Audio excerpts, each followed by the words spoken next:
दोस्तों, आज हम बात करेंगे महान वैज्ञानिक अलेक्जेंडर ग्राहम बेल की। अलेक्जेंडर ग्राहम बेल का जन्म 3 मार्च 1847 को स्कॉटलैंड में हुआ था।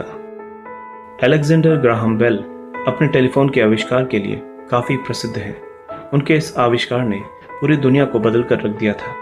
अलेक्जेंडर ग्राहम बेल की माँ और पत्नी दोनों बहरी थीं, जिस वजह से उन्हें ध्वनि विज्ञान यानी साइंस ऑफ साउंड में बहुत रुचि थी।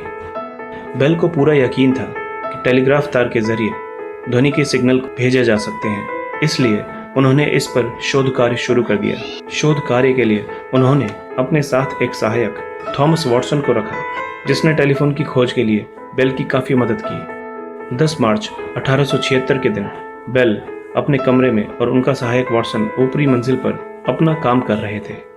बहुत दिनों से लगातार यंत्रों को जोड़ने पर भी उन्हें तारों के जरिए ध्वनि संचारण में सफलता नहीं मिल रही थी। उस दिन पता नहीं तारों का कैसा संयोग बना, काम करते करते बेल की पेंट पर हल्का तेजाब गिर गया और उन्होंने वॉटसन को मदद के लिए पुकारा और वॉटसन ने उनकी आवाज़ को अपने पास रखे यंत्र से आते हुए सुना और उसके बाद की कहानी इतिहास बन गई।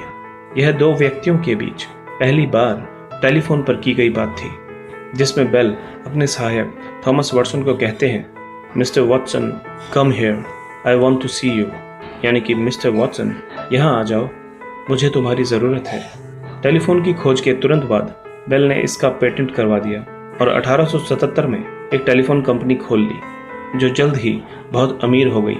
आज बेल की कंपनी को AT&T के नाम से जाना जाता है। ग्राहम बेल की विलक्षण प्रतिभा का अंदाजा इस बात से लगाया जा सकता है कि वे महज 13 वर्ष की उम्र में ही ग्रेजुएट हो गए थे।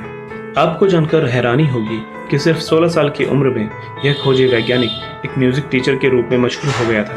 लगभग 23 साल की उम्र में उन्होंने एक ऐसा पियानो बनाया था जिसकी मीठी आवाज़ काफ़ी दूर तक सुनी जा सकती थी।